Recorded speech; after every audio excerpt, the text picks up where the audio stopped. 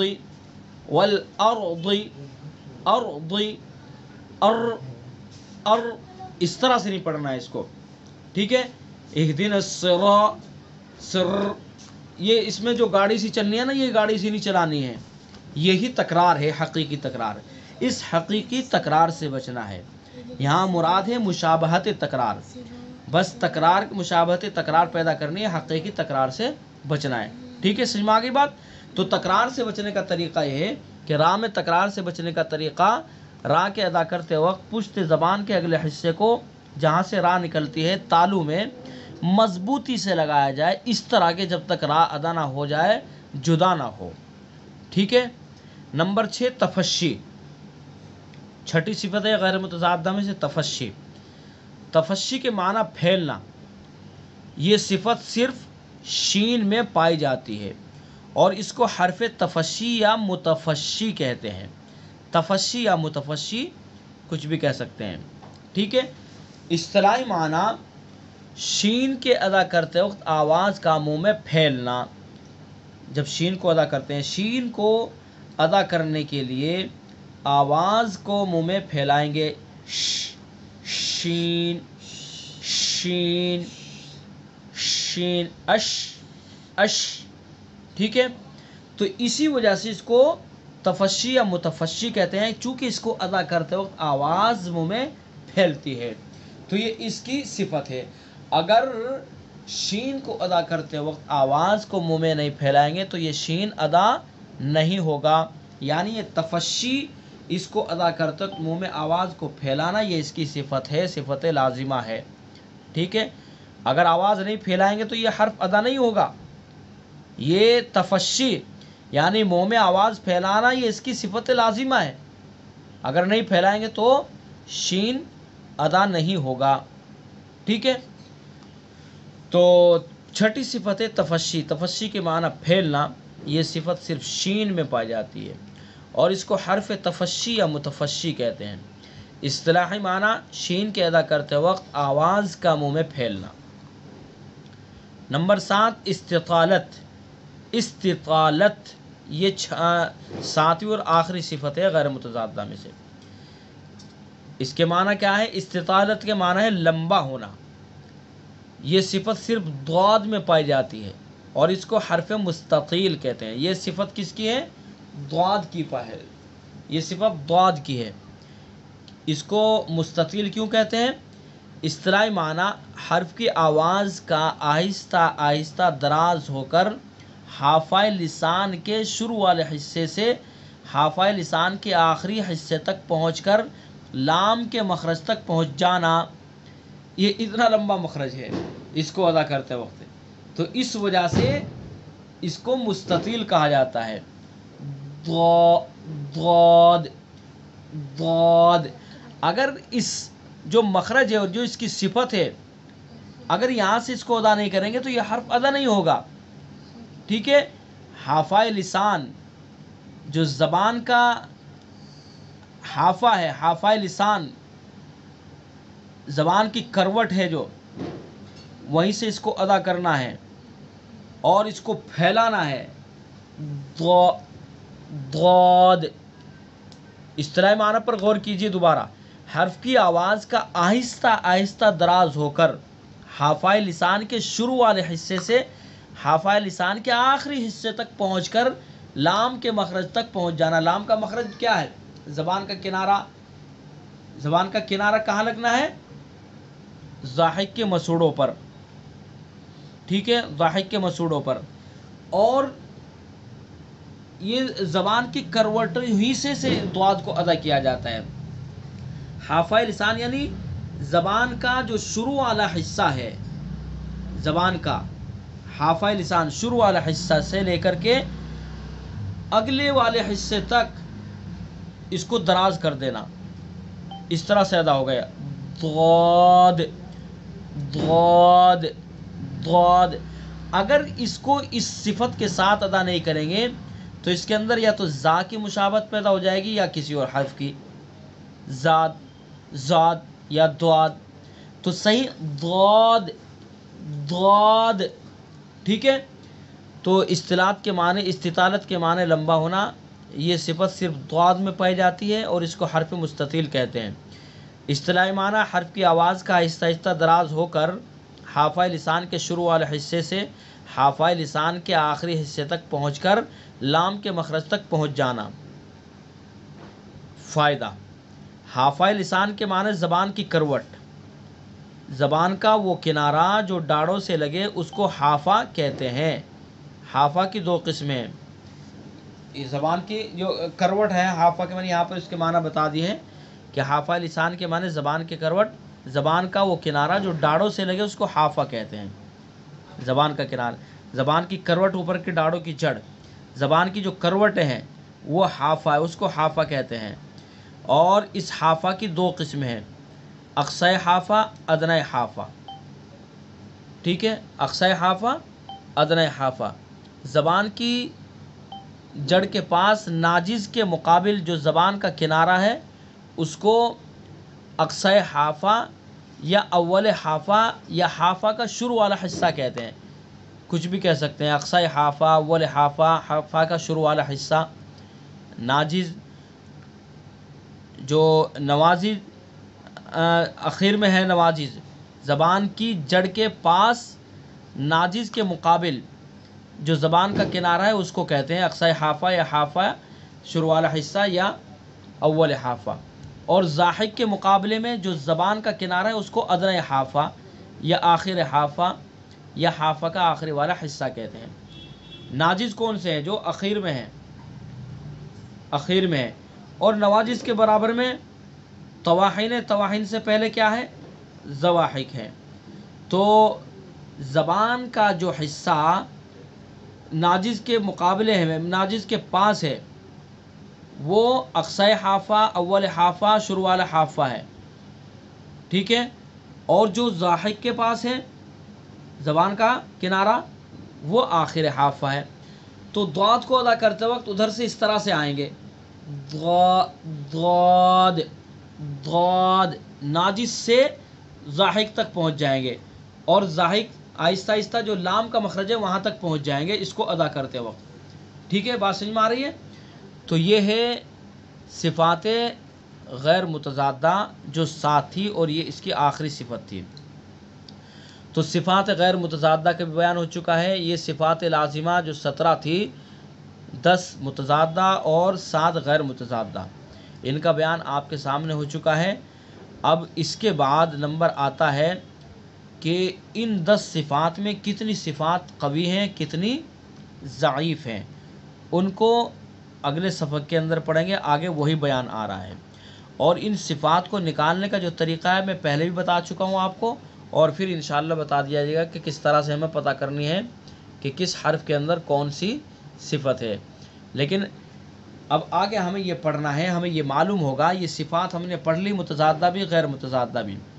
اب ان کو پڑھنے کا فائدہ یہ ہوگا کہ پہلے ہمیں یہ معلوم کرنا ہے کہ کتنی صفات متضادہ میں قوی ہیں اور کتنی غیر متضادہ میں، اور جب ہمیں یہ معلوم ہو جائے گا کہ کون کون سی صفات قویہ ہیں کون سی ضعیف ہیں، اس سے حروف کے قوی اور ضعیف ہونے کا ہمیں معلوم ہوگا، اور جب حروف کے قوی اور ضعیف ہونے کا ہمیں معلوم ہو جائے گا تو پھر اس کا خیال رکھتے ہوئے ہم قرآن پاک کی تلاوت کریں گے، اور یہی ہمارا مقصد ہے تجوید پڑھنے کا، تاکہ حروف کا اچھی طرح سے معلوم ہو جائے کہ کون سا حرف قوی ہے کون سا ضعیف ہے۔